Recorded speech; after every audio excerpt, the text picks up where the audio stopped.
In March of 1932, a health inspector climbing into the remote hollows of eastern Kentucky discovered something that would redefine what isolation could do to a family. The county birth records showed 5 children born to the Cottle household over 12 years. But the inspector's report, filed with the state medical board and sealed for decades, contained a single handwritten note in the margin. All 5 share the same parents, but the mother and grandmother are the same woman. Before we dive into the story, if you're someone who believes that understanding our darkest history helps us prevent future tragedies, then this channel is for you. We examine the cases that textbooks often ignore, the stories buried in sealed records and forgotten archives. Click the like button and subscribe to the channel. Also write where you are and what time it is as you listen. I like to see where the past finds its way into the present. Now let's continue with the story. Harold Jessup had been a county health inspector for the Commonwealth of Kentucky for 7 years when he received the assignment that would haunt him for the rest of his life. The request came through routine channels, a typewritten memo from the state capitol in Frankfort directing him to conduct a welfare check on the Cottle family residing somewhere in the upper reaches of Breathitt County, where the mountain ridges pressed so close together that entire hollows remained in shadow until midday. The Depression had stretched state resources thin, and rural inspections had become irregular at best. This particular family hadn't been visited by any official in over a decade, possibly longer. The records were vague, contradictory, maintained with the haphazard attention typical of overwhelmed county clerks managing dozens of isolated families scattered across terrain that resisted all attempts at systematic organization. Jessup prepared for the journey with the thoroughness that had earned him commendations during his tenure. He packed his leather medical bag with basic examination tools, vaccination records, forms for documenting household conditions, and enough supplies for what he anticipated would be an overnight trip. The address listed on the assignment consisted of nothing more than a family name and a general geographic area. Caudill family, Upper East Ridge, Breathitt County. No street existed, no house number, no landmarks that would appear on any map. This was typical for the most remote homesteads, where families had lived for generations on land claimed through occupation rather than legal deed, passed down through word and tradition rather than courthouse documentation. The journey began on a coal company road that had been carved into the mountainside during the brief boom years of the 1920s, when mineral extraction companies had pushed their operations deeper into previously inaccessible territories. But the road had been maintained for corporate profit, not public service, and it deteriorated rapidly once the company pulled out following the economic collapse. What had once accommodated trucks now barely supported Jessup's sedan, the ruts and washouts forcing him to navigate carefully around sections where the road had simply surrendered to erosion and slid down the slope.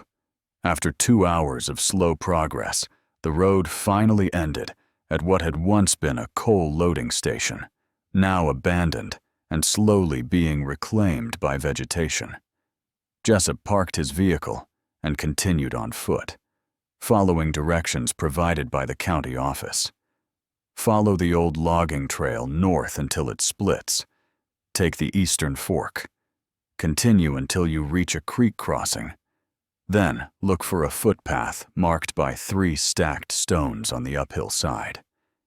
His guide for this final leg was Vernon Watts, the postal carrier who serviced the remote families twice monthly, one of the few outsiders who ventured regularly into the high hollows. Watts was a lean man in his 50s, weathered by decades of mountain travel, who moved with the efficient economy of someone who'd learned to conserve energy over long distances.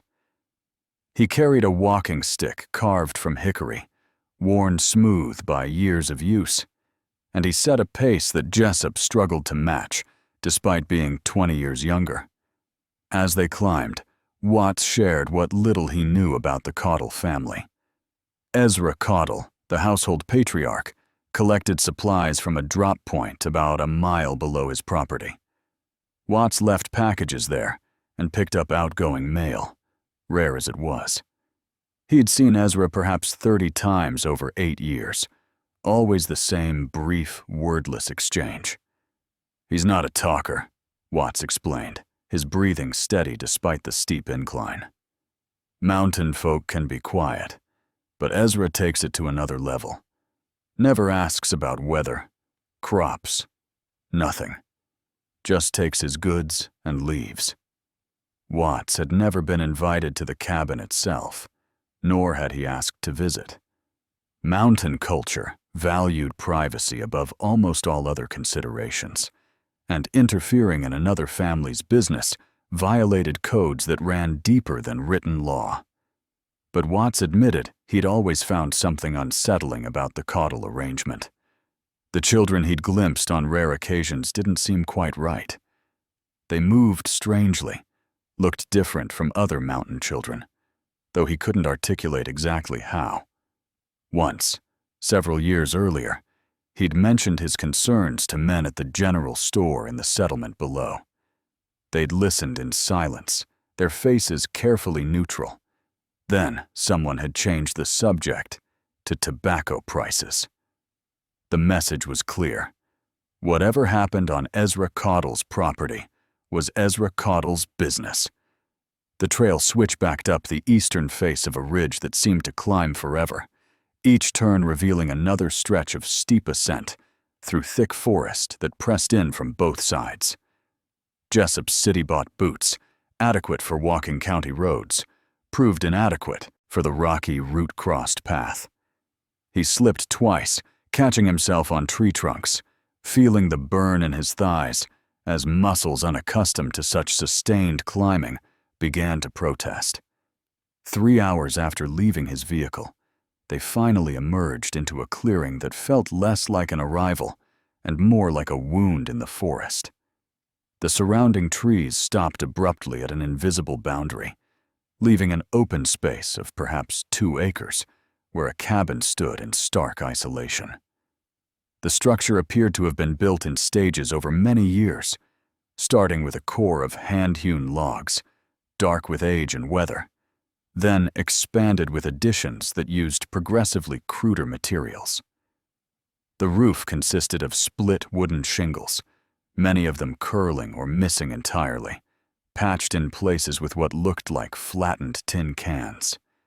Smoke rose from a stone chimney that leaned slightly, as though the entire structure was slowly surrendering to gravity's patient pull.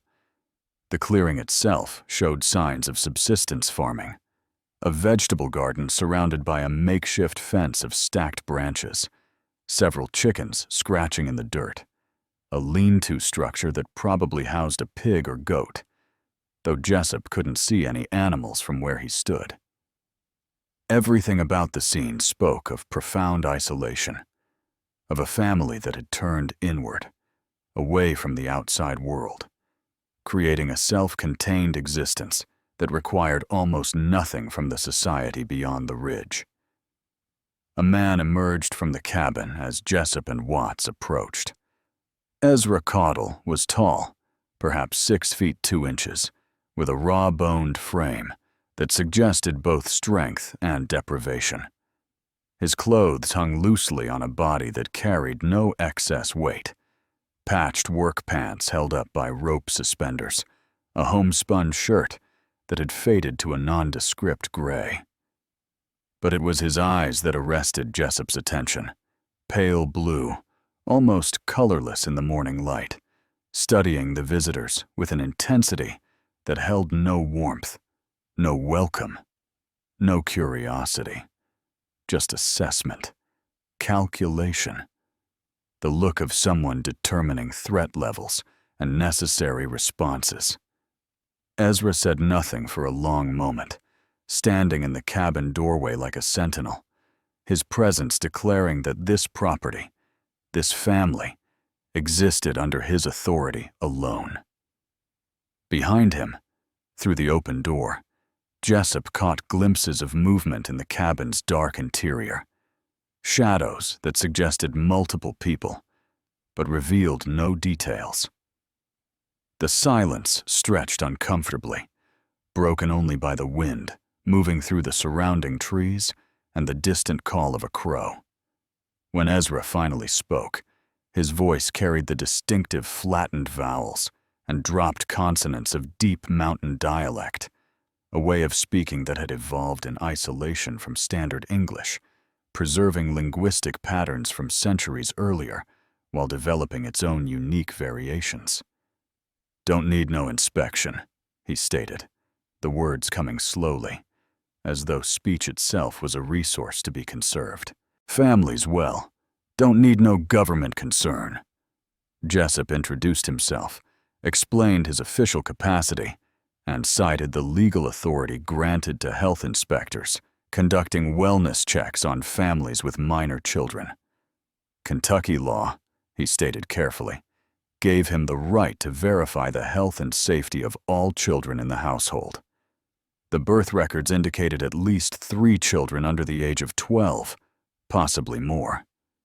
He needed to examine them, document their conditions, ensure they were receiving adequate nutrition and basic care. Ezra's expression didn't change, but something shifted in his posture, a subtle tensing that suggested barely contained resistance. He glanced at Watts, who'd stepped back slightly, making clear this was official business and not a social call. The postal carrier's face remained carefully neutral, offering no support to either side of the confrontation. "Children are fine," Ezra repeated, his tone flat, final. "Living as we always have. Don't need outsiders bringing trouble." But Jessup had conducted enough rural inspections to recognize when resistance indicated something beyond normal mountain privacy. He'd encountered defensive parents before, families who viewed government officials with justified suspicion given the region's history of exploitation by coal companies and corrupt politicians. Usually, that defensiveness softened once he explained he was there to help, not punish. Ezra's resistance felt different. It carried an edge of genuine menace, a warning that trespassing beyond this point would have consequences. Still, Kentucky law was clear, and Jessup had both legal authority and moral obligation to proceed. He stated, with more confidence than he felt, that he would need to enter the cabin and examine the children. If Ezra refused to cooperate, Jessup would return with the sheriff and a court order, which would make the situation far more difficult for everyone involved. Something flickered in Ezra's pale eyes, some calculation weighing options and outcomes. Finally, without speaking, he stepped aside from the doorway, a gesture that granted permission while simultaneously communicating that this intrusion was noted, recorded, and would not be forgotten. Jessup stepped forward, his heart pounding harder than the climb alone could explain, and crossed the threshold into the Caudle cabin, into a darkness that would reveal horrors he'd never imagined possible in the American heartland of the 20th century. The interior of the Caudle cabin revealed a scene that initially appeared unremarkable for the impoverished mountain households Jessup had visited throughout his career. A cast-iron stove occupied one corner. Rough-hewn furniture lined the walls. But as his eyes adjusted to the dim light filtering through oil paper windows, he noticed the inhabitants themselves, and something fundamental shifted in his understanding of what he was witnessing.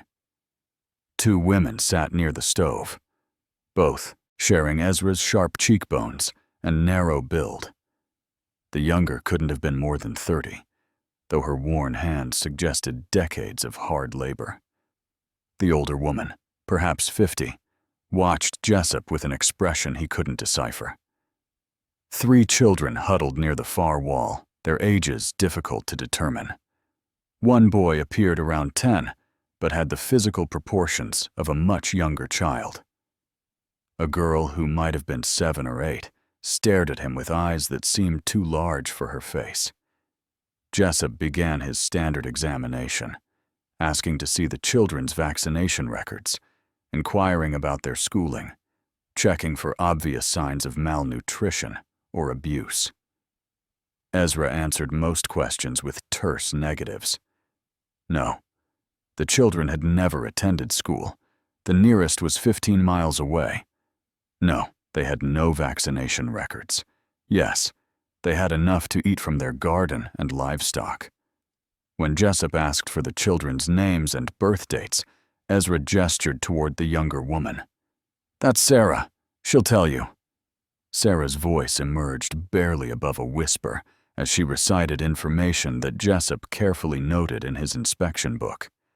But something about the way she spoke, the way she glanced at Ezra before answering each question, troubled him in ways he couldn't yet articulate.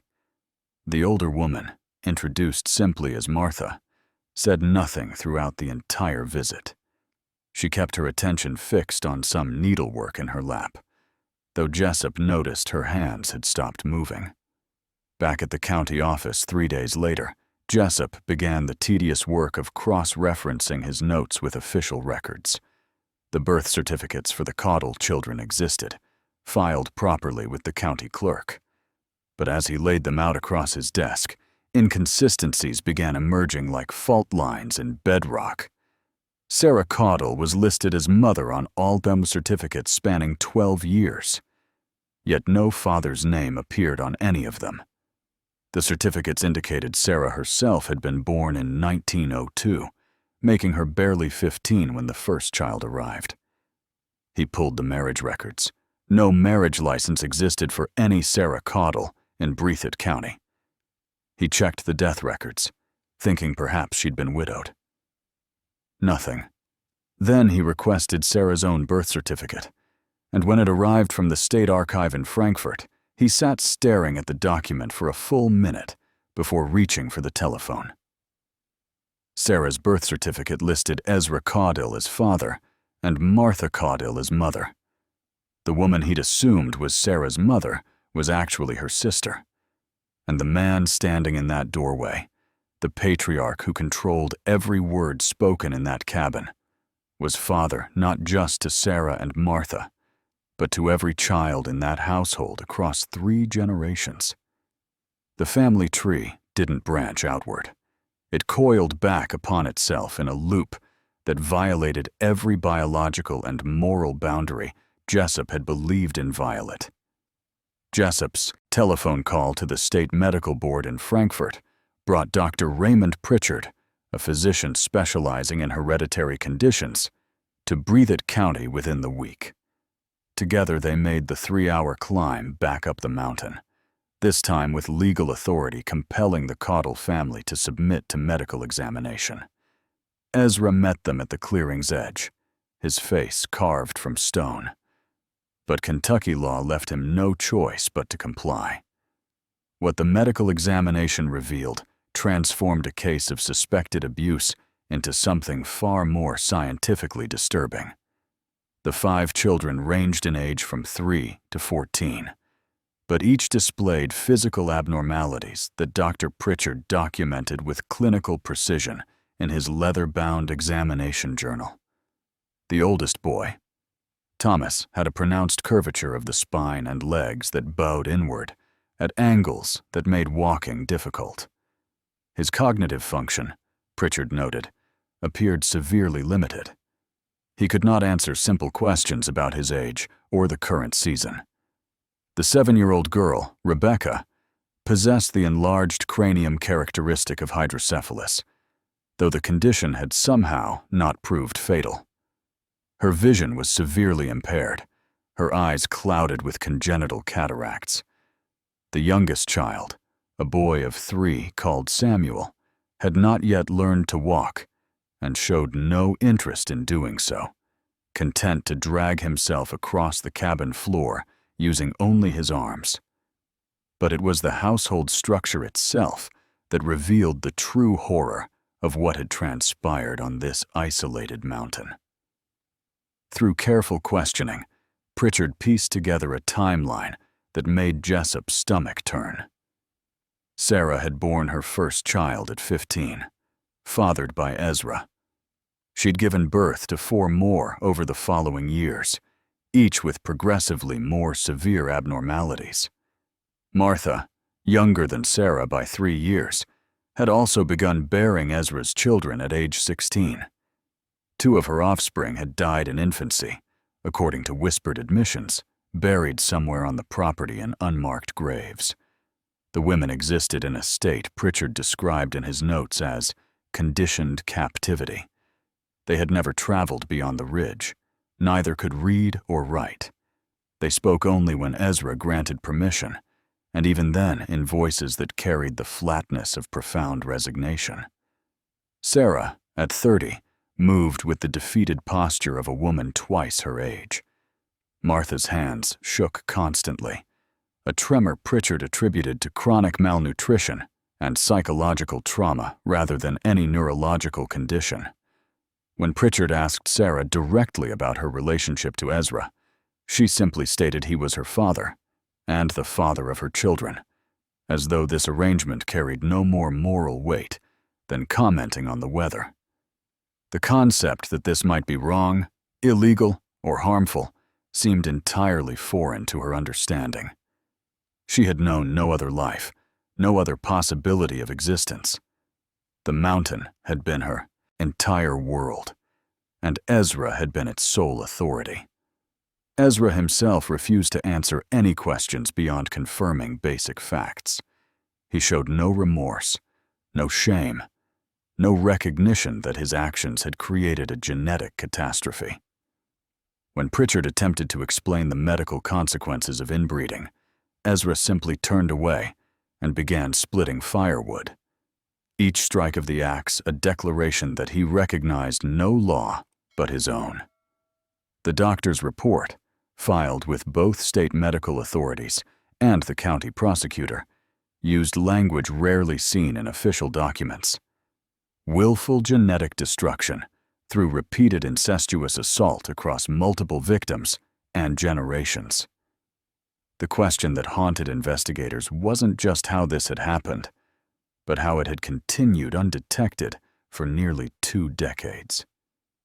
The Caudle property sat at an elevation that placed it above even the scattered homesteads that dotted the lower slopes. No road reached within 3 miles. During winter months, snow could make the footpath impassable for weeks. The nearest neighbor, a widower named Hosea Combs, who lived an hour's walk down the mountain, told investigators he'd seen Ezra perhaps twice a year when the older man came to collect supplies left at the trail junction. He'd never once been invited to the Caudle cabin, nor had he asked to visit. When pressed about whether he'd suspected anything wrong, Combs looked at his boots and spoke carefully. "Mountain folks don't pry into another man's family business. That's how it's always been up here." This code of fierce privacy, born from generations of hardship and self-reliance, had created an environment where even obvious signs of trouble went deliberately unnoticed. To interfere would be to invite interference in return, and most families harbored their own secrets they preferred to keep buried. The Baptist church in the nearest settlement had baptized several of the Caudle children.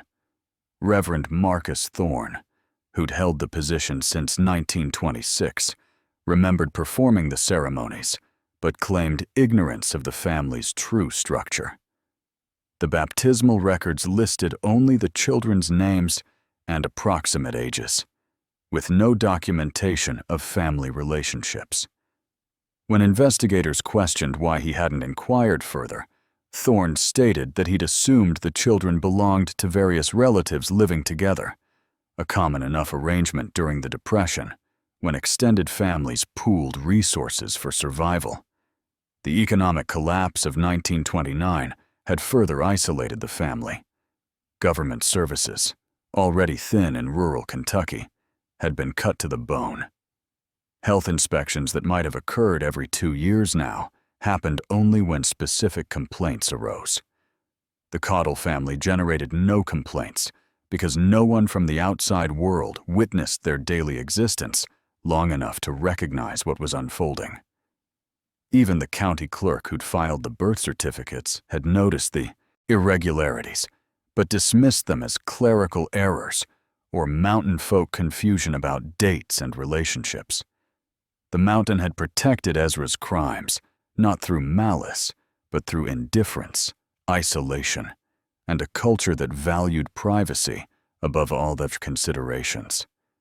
By the time authorities finally breached that isolation, the damage had already consumed 2 generations and was advancing into a third. Dr. Pritchard's full medical assessment, completed over 3 separate visits to the Cottle cabin, produced a document that would later be studied in medical schools as an example of extreme genetic deterioration. Each child represented a compounding of recessive traits that would typically remain hidden in normal populations, but emerged with devastating clarity when the gene pool collapsed upon itself. Thomas, the 14-year-old, suffered from what Pritchard identified as a severe form of skeletal dysplasia. His bones had developed with insufficient calcium density, making fractures commonplace. Hospital records from a brief stay 2 years earlier, discovered during the investigation, noted that Thomas had broken his left arm simply by lifting a water bucket. The attending physician had attributed it to rickets and malnutrition, never suspecting the underlying genetic cause. Beyond the physical deformities, Pritchard documented profound cognitive impairments. Thomas could not count beyond 5. He possessed no concept of time or seasons, despite living 14 years. When shown a mirror, he displayed no recognition of his own reflection, a failure of self-awareness that suggested deeper neurological damage. His speech consisted of perhaps 20 words, most related to basic needs like food and water. Rebecca's condition proved even more heartbreaking. The fluid pressing against her brain had been slowly increasing since birth, and without surgical intervention, which was impossible given the family's isolation and poverty, she experienced chronic headaches so severe she would sometimes beat her own head against the cabin wall for relief. The cataracts clouding her vision had progressed to near total blindness.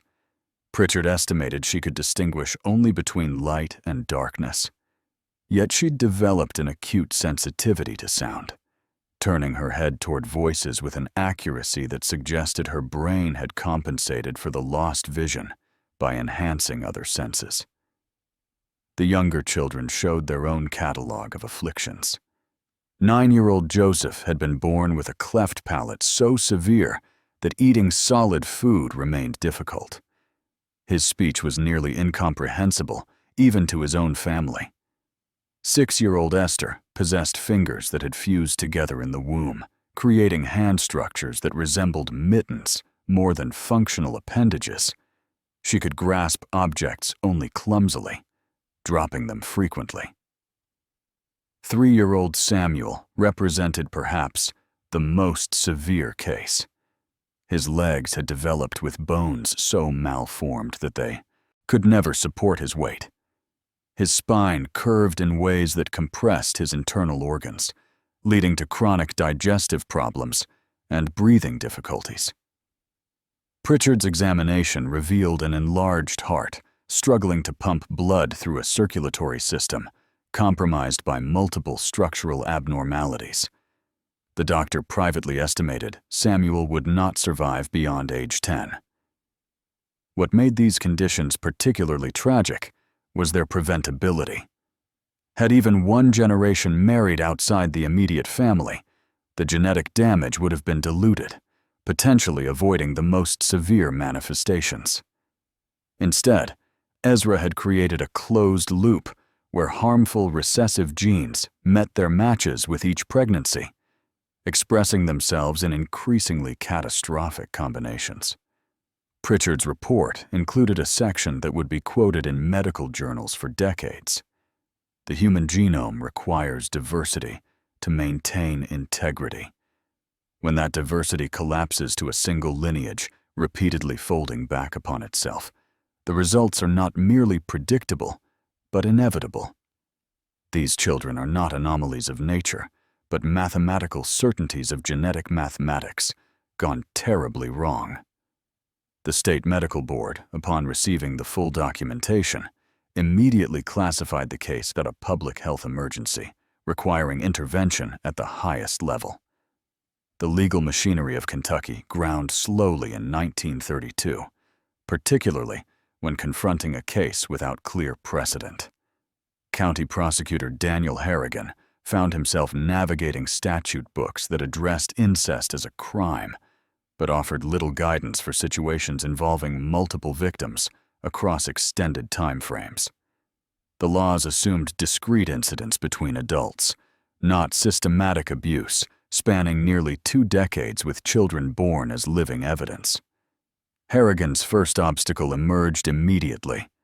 Sarah and Martha, now adults, refused to testify against Ezra. When interviewed separately by a female social worker brought from Lexington, both women insisted they'd never been harmed. Sarah stated plainly that Ezra had provided for her, kept a roof over her head, and fathered children who needed caring for. The concept that she'd been victimized seemed incomprehensible to her.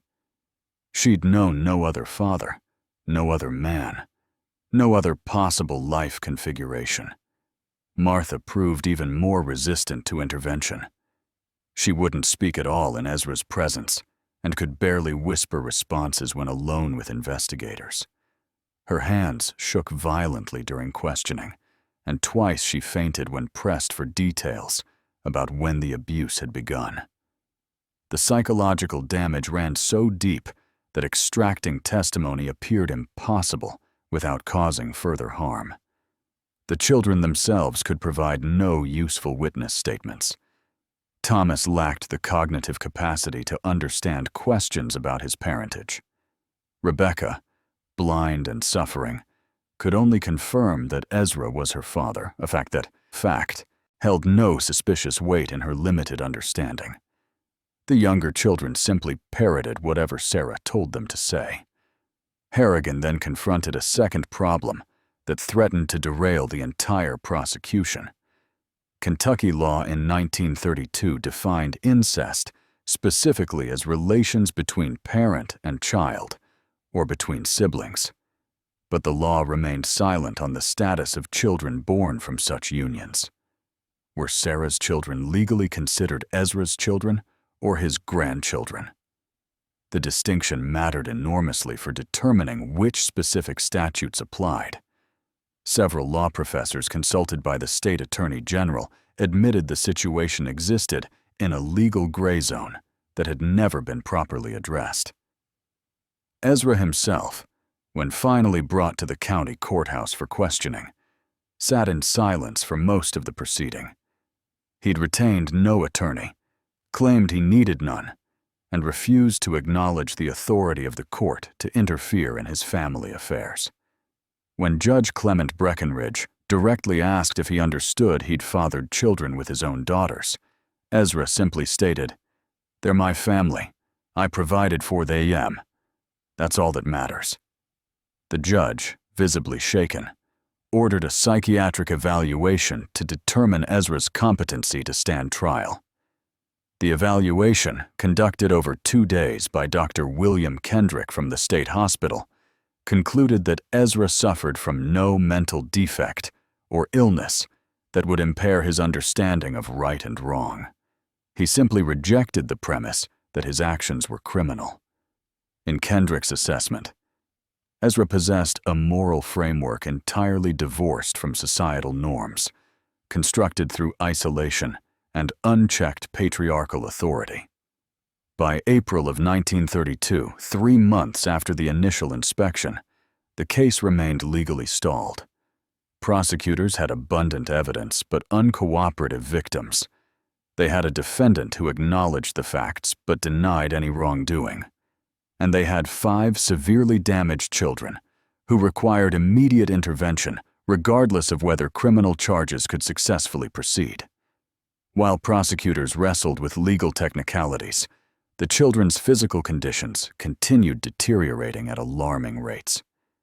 Dr. Pritchard submitted an urgent memorandum to the state health commissioner, warning that without immediate medical intervention, at least 2 of the children would likely die within the year. This medical emergency provided the legal leverage that criminal statutes could not. In May of 1932, Judge Breckinridge issued an order removing Olive children from the Cottle household on grounds of medical neglect and imminent danger to their welfare. Sheriff Boyd Tackett, accompanied by 2 deputies and a nurse from the county hospital, made the climb up the mountain to execute the order.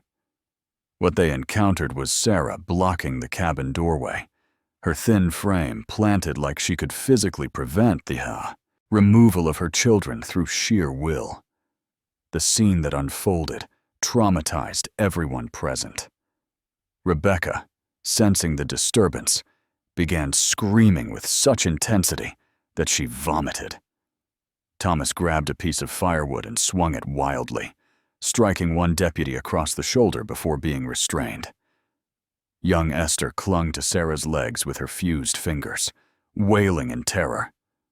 Only Ezra remained calm, standing in the yard with his arms crossed, watching the chaos with an expression that Sheriff Tackett later described as satisfaction, like he'd orchestrated the whole thing to prove we were the villains. The transport down the mountain took 6 hours. Thomas had to be carried by 2 men working in shifts. Rebecca's screaming continued until she passed out from exhaustion halfway down the trail. Samuel, too weak to cry, simply went limp in the nurse's arms, his breathing shallow. By the time they reached the county hospital, all 5 children were in various states of medical crisis. The hospital staff had been warned to expect severe cases, but nothing prepared them for the reality. Young Samuel stopped breathing twice during his first night, requiring emergency intervention each time. Rebecca's intracranial pressure had spiked from the stress, causing seizures that left her unconscious for 3 days. Thomas tried to escape twice, making it as far as the hospital grounds before being gently returned. He bit a nurse who attempted to bathe him, drawing blood. Dr. Helena Vance, who specialized in pediatric care, took charge of the children's treatment.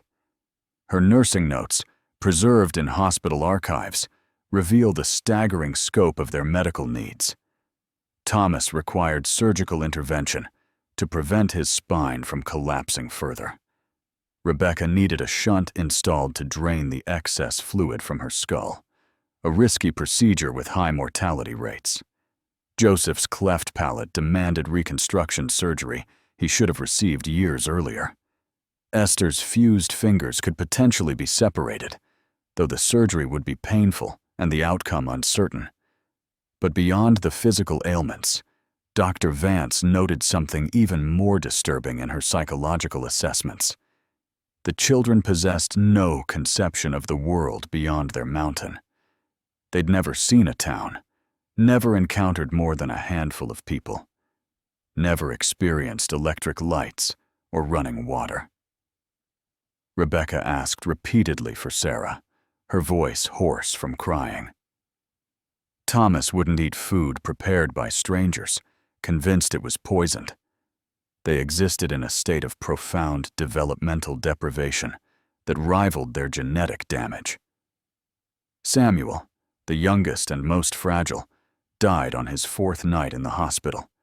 His tiny body simply surrendered, overwhelmed by the combined stress of separation and systemic organ failure. His malformed heart could no longer sustain. Samuel's death finally broke the community's silence. What had been whispered about in general stores, church basements now erupted into public outrage. The Breathitt County Courier ran its first front-page story about the case, though carefully worded to avoid libel while the criminal proceedings remained unresolved. Within days, newspapers from Lexington and Louisville descended on the county, transforming a local tragedy into a statewide scandal. The publicity forced uncomfortable reckonings throughout the community. Reverend Thorne faced angry congregants who demanded to know why he'd baptized obviously suffering children without investigating their home situation. He resigned his position within a week, leaving the pulpit he'd occupied for 6 years. The county clerk who'd filed the birth certificates without question found herself suspended pending an administrative review. Even postal carrier Vernon Watts received threats from townspeople who called him complicit through his silence. Hosea Combs, the nearest neighbor, provided the most damning testimony during a community meeting held at the courthouse. He admitted he'd heard Sarah screaming one night years earlier, a sound that carried down the mountain through the still air. He'd mentioned it to his brother, who'd advised him to mind his own business. "We all knew something evil was happening up there," Combs said, his voice breaking. "But we told ourselves it wasn't our place to interfere. We chose peace over doing what was right, and those children paid the price for our cowardice." The mountain communities of eastern Kentucky operated on codes older than the state itself, values forged through centuries of isolation and self-reliance.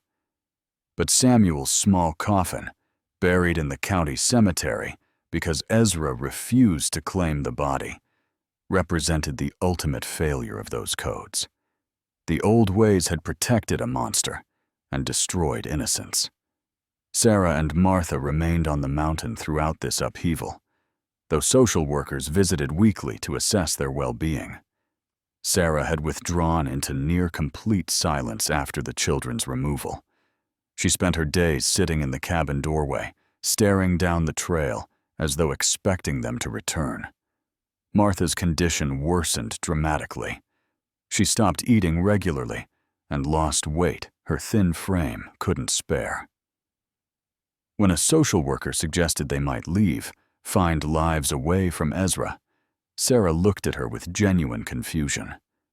Leave for where? To do what? Ezra himself seemed energized by the attention.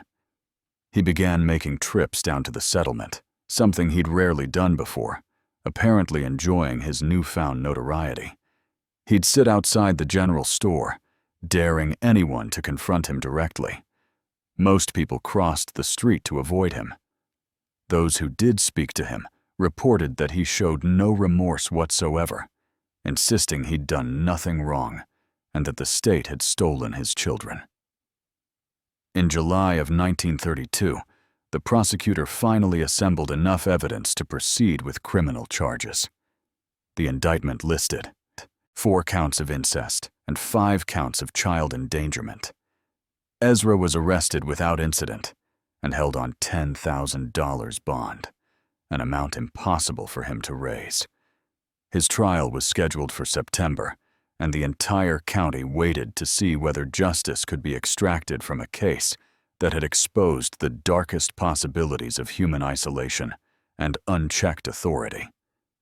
The children remained hospitalized, their recovery complicated by trauma that ran deeper than any physical wound. The trial never happened. On August 14, 1932, Ezra Caudle suffered a massive stroke in his jail cell. Deputies found him collapsed on the floor at morning rounds, the left side of his body already paralyzed. He was transported to the county hospital, where he lingered for 3 days before dying without regaining consciousness. He was 58 years old. His death eliminated any possibility of criminal conviction, but did nothing to resolve the human wreckage he'd created. Sarah received news of his passing with no visible emotion. She didn't attend the burial, a sparse affair attended only by the sheriff and a minister who read perfunctory prayers over a pine coffin. Ezra was interred in the far corner of the county cemetery, his grave deliberately isolated from the rest of the plots. No marker was ever placed. With Ezra gone, the question of what would become of Sarah and Martha took on new urgency. Social workers from the State Welfare Office assessed both women and concluded they possessed neither the education nor the psychological capacity to live independently. Sarah, at 30, had the practical life skills of a sheltered child. She could cook over an open fire and tend a garden, but she'd never handled money, never navigated a town, never made a decision without Ezra's approval. Martha's condition had deteriorated to the point where she required constant supervision. She'd begun talking to herself, long conversations with people who weren't there.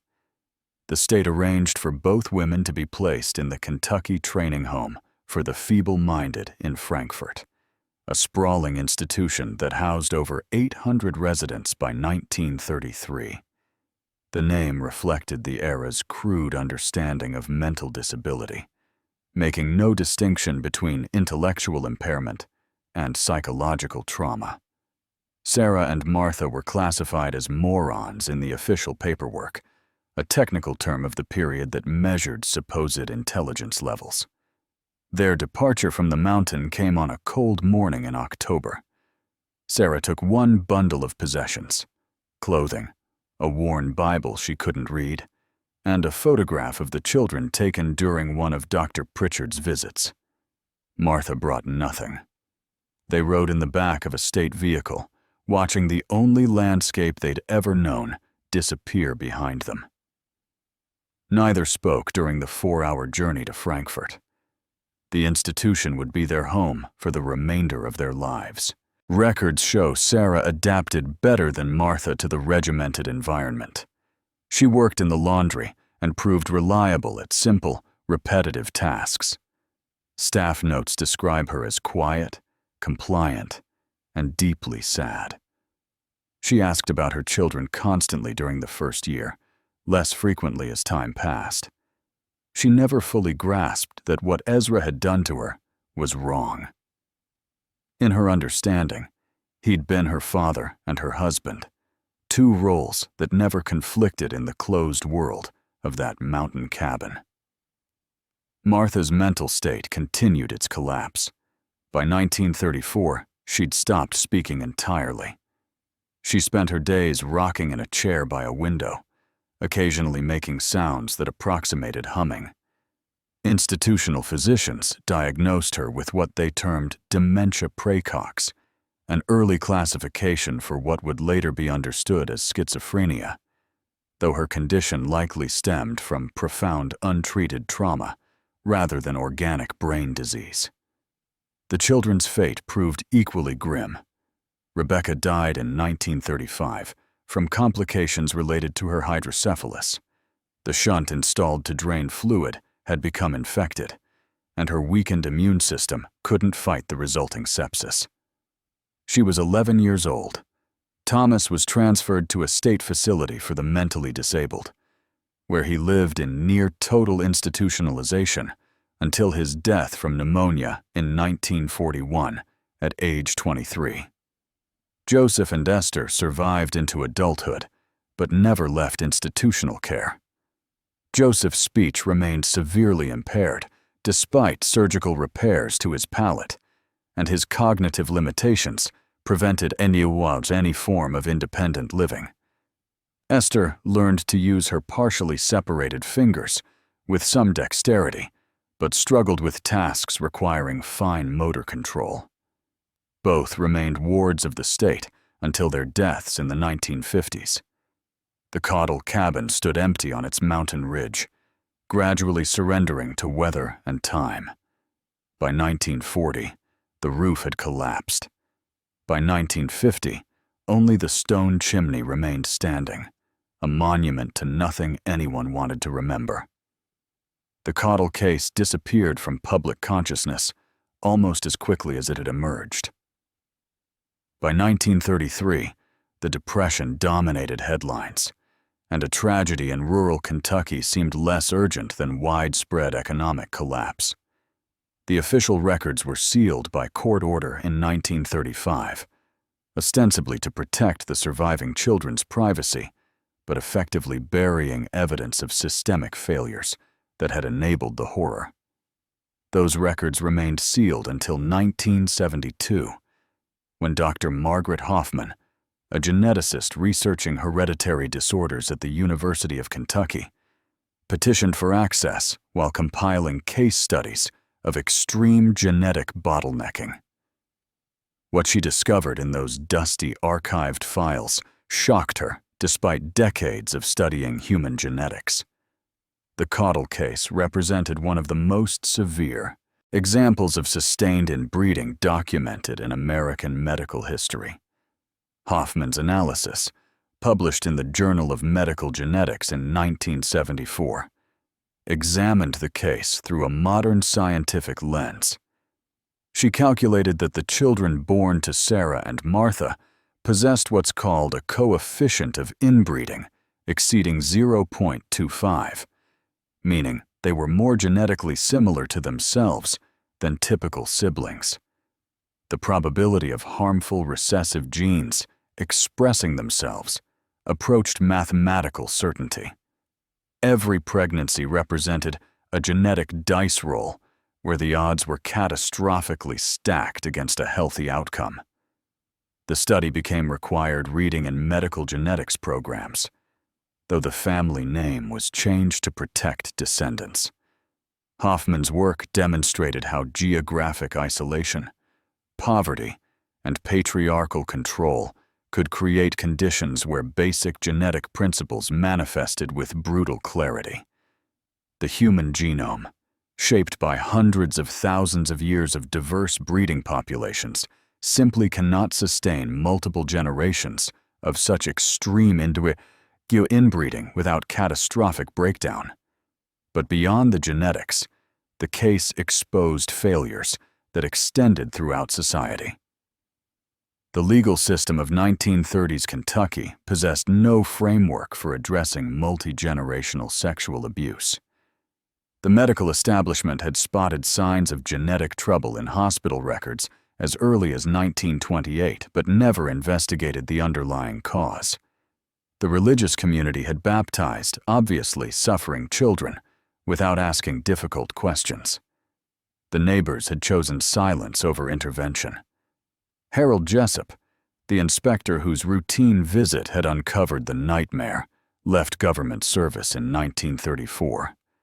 He moved to Ohio and never spoke publicly about the case. His daughter, interviewed in 1996 for a documentary project, said her father had nightmares about the Caudle children for the rest of his life. He'd wake up describing Rebecca's screams, Thomas's confusion, little Samuel's labored breathing. He died in 1962, taking whatever guilt and trauma he carried to his grave. Dr. Pritchard's examination notes became teaching materials at the University of Louisville School of Medicine, demonstrating both the medical consequences of inbreeding and the importance of mandatory reporting laws. Kentucky substantially strengthened its child welfare statutes in 1934, directly in response to the case, though the changes came too late for the Caudle children. The mountain itself reclaimed the property where so much suffering had occurred. Modern hikers occasionally stumble across the stone chimney, now covered in vines, with no idea of the history it represents. The County Historical Society briefly considered marking the site in the 1980s, but decided against it. Some histories, they concluded, serve better as warnings than as tourist attractions. Sarah lived until 1968, dying in the Frankfurt Institution at age 66. Her death certificate listed pneumonia as the cause, but staff notes from her final years describe a woman who'd simply stopped engaging with life. Martha had preceded her in death by 12 years, passing in 1956 after spending her final 2 decades in almost complete catatonia. None of the children ever married or had offspring of their own. The genetic nightmare Ezra created died with his victims, a closed loop of suffering that at least could not perpetuate beyond those he'd directly damaged. The case remains sealed in Kentucky archives, accessible only to researchers who can demonstrate legitimate academic purpose. It stands as a testament to what happens when isolation, ignorance, and unchecked authority converge, creating conditions where basic human decency and biological necessity are equally violated. If this story has shown you anything, it's that silence in the face of suspected abuse is never neutral. It's complicity. Click the like button. If you believe these historical cases must be examined honestly, no matter how disturbing. Subscribe to the channel so we can continue uncovering the stories that textbooks ignore, but history demands we remember.